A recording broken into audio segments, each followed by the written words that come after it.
Haleluya. Amen. Haleluya. Amen. Yesu ashimwe kandi ahimbazwe. Izina ry'Imana rihabwa icubahiro. Ng'abantu musanzwe mudukurikira kuri Gitangaza NTV, tubanje kubasuhuza mu izina ry'Umwami wacu Yesu Kristo.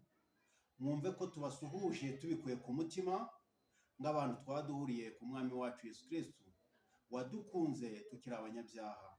Uyu munsi tukaba tuvuga ibijyanye n'ubutwari bwe kubera gahunda n'umugambi yaradufiteho. Tubanje kubasuhuza rero, mudufashije mwana dukorera bya bindi dusanzwe tubasaba subscribe na share, kuko iyo uhaye abantu 20 Imana igukubira 70 umugisha wayo. Niyo mpamvu baje kubasuhuza mu izina ry'Umwami wacu Yesu Kristo. Data wera, misiya mwiza, tubanje kugushima ko tuzi turagera kuri amasaha, ariko wabishimira ushaka kuri amasaha. Izina ryawe rihabwa icubahiro. Uwiteka Mana ikomeye, abantu bagiye kudukurikira kuri iki kiganiro, ubaje kubana nabo kandi ubarengere.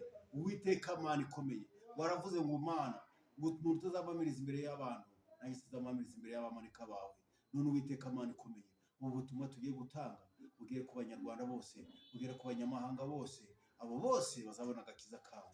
Komeza ubane kandi dufashe mu izina rya Yesu wakuze. Amen. Haleluya. Ikiganiro cyacu cy'uyu munsi turagitangirira muri Daniyeli ibice 3 umurongo wa 19, kugira ngo mwese mudukurikiye mwumve amagambo y'Imana.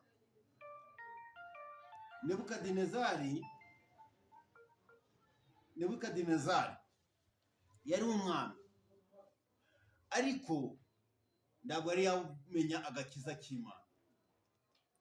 Muribuka yusomye iyo nguru yose, Nebukadinezari, Mishake, Saduraka na Abedenego yabajugunye mu muriro. Ariko Imana ihoraho dukorera, nawe ukorera, nawe nubwo utari wayikorera, ariko urayumva uzi ko ari Imana itabara. Natwe uyu munsi rero turi kukubwira ko uyu munsi watabagwa n'Imana. Turi kukubwira ko Imana ikora ibyo ishaka, ntabwo ikora ibyo ushaka. Mishake na Abedenego babajugunye mu itanura ry'umuriro, ariko gahunda y'Imana yari izi ko Nebukadinezari kazakizwa kubera ba Mishake. Amaze kubajugunya mu muriro, aho kugira ngo bapfe, ahubwo bagendanye n'Imana. Vuga ngo haleluya. Haleluya. Ariko nawe uyu munsi nawe wabona ubutabazi bw'Imana, Imana ikagutabara. Ariho benshi bifuza ko wapfa, ariho benshi bumva kutabaho, hariho benshi bakwifuriza ibibi byinshi, ariko ijambo ry'Imana riratubwira ngo niduhumure tuzabana nayo. Nawe uyu munsi rero wabana n'Uwiteka, uyu munsi wabana n'agakiza k'Imana. Mishake na Abedenego baravuze ngo niyo Imana itadutabara. Niko bari bazi ko Imana ifite iki? Imbaraga. Nawe uyu munsi ishingikirize Yesu, ishingikirize ubutwari bw'Imana, kuko nawe yagutabara. Ijambo ry'Imana riratubwira muri Matayo kuko byariho mu bihe cya Nowa, ngo mu gihe cy'umwana w'umuntu, ngo naho niho bizaza. Uyu munsi wajya ukadamarara, uyu munsi wagira amazu menshi, uyu munsi wagira amafaranga, ariko utari imbere y'Imana, ibyo byose ni ubusa. Niko umubwiriza yabivuze, ngo ibyo byose yaritegereje asanga byose ari ubusa. Niyo mpamvu mubwira ubane n'Imana gusa. Haleluya. Ijwi ry'Imana rihabwa icubahiro. Iyo Uwiteka Imana ko tugomba kubana n'Imana kubw'agakiza kayo, tugakiringira Imana gusa.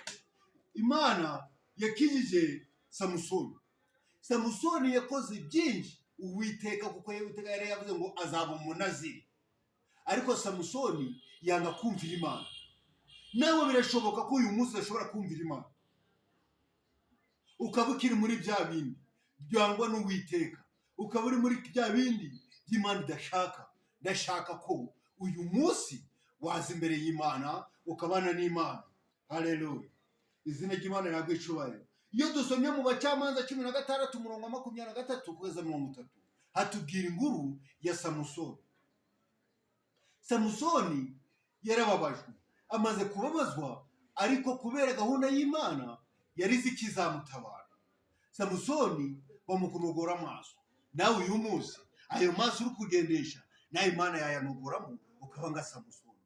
Kuko Samusoni nawe kuko yavuye imbere y'Imana, niyo mpamvu ngubwira ngo ugume imbere y'Uwiteka kugira ngo Uwiteka habane nawe. Haleluya. Amen. Yesu ashimwe.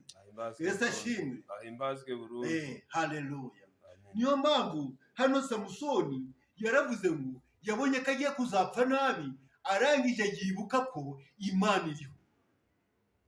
Arangije aravuga ngo byagiye bari mu bukwe banezerewe bishimye, nguko muri gihe cya kera cya Nowa abantu bari bishimye banezerewe, ariko umwuzure uraza uragira ute? Urabarimbura.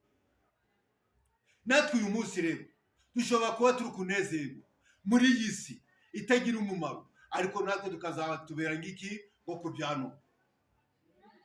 Samusoni rero arangije aravuga ati Imana, ngiye kuzapfa nabi, ngiye kuzapfa nubitse magara, ariko kubera ubushake bw'Imana aravuga ngo Mana we ndagutakambiye, uyu munsi mvane n'Abafilisitiya. Haleluya. Nawe ndagusabira kugira ngo uyu munsi uzi imbere y'Imana, nuragiza kuza imbere y'Imana, Abafilisitiya bawe, abanzi bawe, Uwiteka afite uburenganzira bwo kubaryamisha hasi. Kuko wewe iyo wigize ukumva ko ukomeye imbere y'Imana, nta muntu ukomeye. Satani ni umuriganya, akora ibintu byinshi, akora yurebye. Tugwana n'indambara eshatu: tugwana na kamere, tugwana na Satani, tugwana n'iby'isi.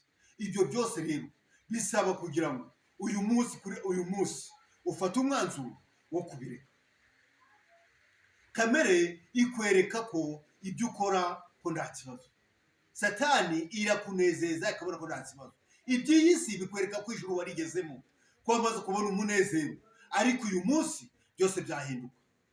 Niyo mpamvu ngusabira kugira ngo ugire ibyo utekereza kuri aya magambo, kugira ngo nawe uzabona agakiza k'Imana, kugira ngo nawe uzabona umunezero, kugira ngo nawe uzabona ubugingo buhoraho. Izina ry'Imana rihabwe icyubahiro. Amen. Amen.